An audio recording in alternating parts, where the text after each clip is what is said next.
Hello, it's Randi Rhodes. Here's a clip from our show, and go to randyrhodes.com for the whole thing and a podcast. Buy a stinking podcast. Mary had a little man. The fall. We believe that all men are created equal. To the magnificent mosaic that is America. From radio beacon to radio beacon. I have a dream today. Change has come to America. Believe me. Knock, knock. Who's there? It's a figment of your imagination. Randi Rhodes Show. Turn up your mind. It's an assault on the idea for separation of powers. Look, every administration pushes back against Congress. That's normal, and you have these fights. But no administration denies every single request. That's what's going on here. They are simply refusing to recognize Congress's role of oversight. There's only one thing that we can do, and that's the courts. Is there a risk there? I mean, what is the kind of thinking behind the scenes as to how to approach that without getting a court decision that stops you in your tracks? Well, I think the courts will rule clearly for us because the law is clear. Unless there's national security at stake, when there are issues of obstruction or corrupt action in the executive branch, the Congress has clear ability to get these documents. And I think courts are ruling expeditiously. We just had the D.C. court in D.C. Say that they aren't going to stonewall. So I expect that the courts will rule for us, and they'll rule expeditiously. It's all about the courts now. See, this is the thing. This is when, constitutional crisis, happens. We only have one last branch of government that we can look to. Obviously, Congress is not built to resist Donald Trump's defiance. Obviously, unless they're willing to jail Bill Barr, unless they're willing to jail Don McGahn, or fine them, which would be unprecedented. I mean, jailing people we've done. There is precedent for doing that. There is no precedent for fining people who defy congressional subpoenas. And this is kind of the modern, route that Congress is considering going down to hold Bill Barr accountable, saying, we'll fine him $25,000 a day, or we'll do this. Or that's never been done. But we're in the middle of, at least it's not off the cliff yet. Constitutional crisis, because there is still one branch left, and that's the courts, and everybody is saying, okay, now we have to rely on the courts. Okay, this is the thing, we have to go to court now. Do you they asked Comey this on Friday too. They said to him, do you think we're in a constitutional crisis? And he said, we won't be in one until a court orders him to, let's say, turn over his taxes, which, by the way, the deadline for Trump to turn over his taxes is Friday.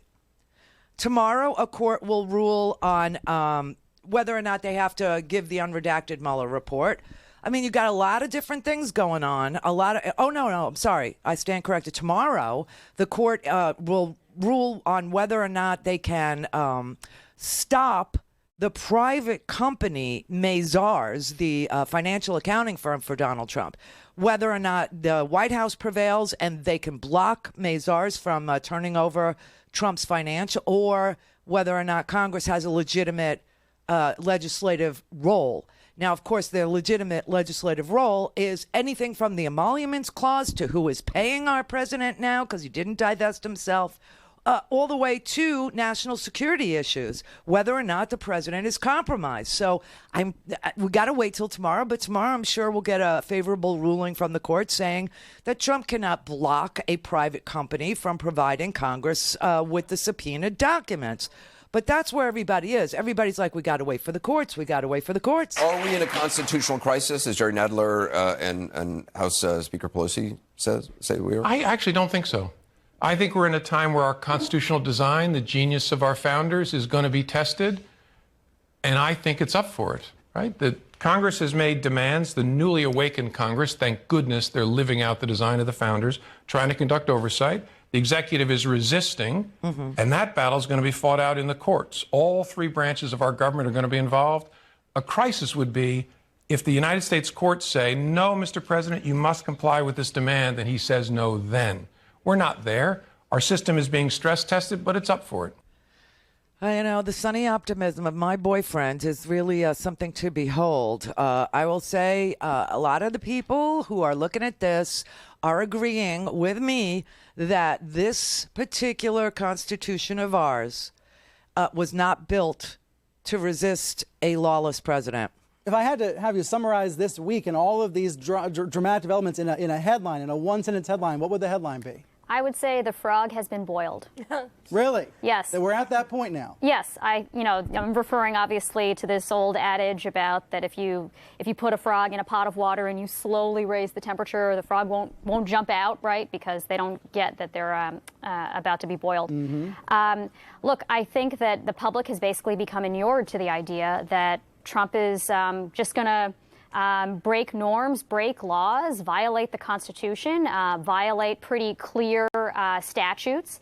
And that's just Trump being Trump. It's not a threat to democracy, that there is no constitutional crisis, that it's all outrage. It all kind of blends together. And it's just drama playing out on The situation you're describing is kind of scary, though. Oh, absolutely. You laughed at the idea of the frog. I think probably laughing in agreement. What would your headline be? Trump is banking that you can't keep up. I Yes. think the headline from this week is that there were too many headlines, and he is absolutely putting all of his faith in the fact that the American people do not have the time to follow all of the twists and turns of machinations of what he is trying to hide, the things that he is stonewalling on, the pieces of information that he's refusing to give up, even after being legally compelled to do so. People are busy. They have jobs and lives and families. They're not able to follow a 24-hour tick. I'm hardly able to follow a 24-hour news cycle. But you're coming at this as a liberal commentator. What do you want the press to do differently? What I really want is to put some pressure on the Republican Party at this point. The only reason why we're in a constitutional crisis, the framers actually saw the chance that we might have a president who refused to comply by the rule of law. What they didn't see was that the entire political party who got them there would be engaged in helping them undermine our own democracy.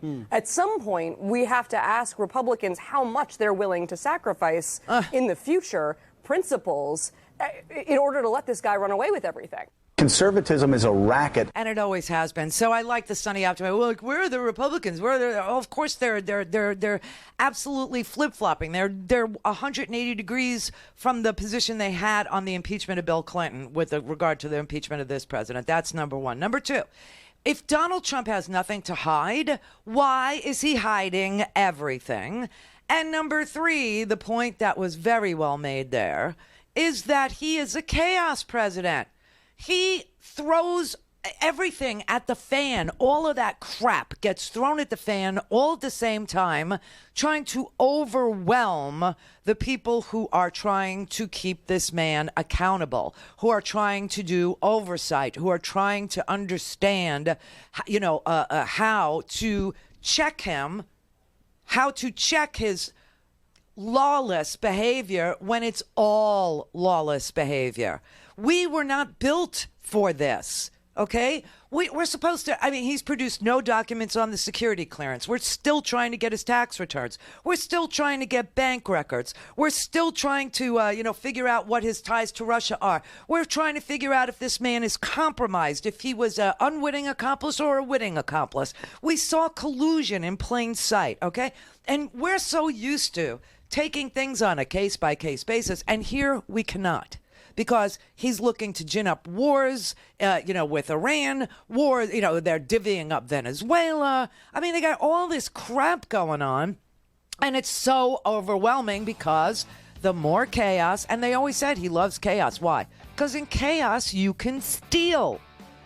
It's almost impossible to hold a chaotic person. Have you ever been a lifeguard or tried to be a lifeguard or taken the lifeguard course or anything like that, or been in the military where they teach you how to save a victim who's drowning? Okay, so the worst victim, the most dangerous victim, is the panicky victim because it creates total, utter chaos. And literally, you have to punch that person in the face so that they will calm the F down. And then you can, cross-carry them and bring them to safety. That's what happens when it gets chaotic like this. Go to RandiRhodes.com for the whole thing and a podcast. Buy a stinking podcast.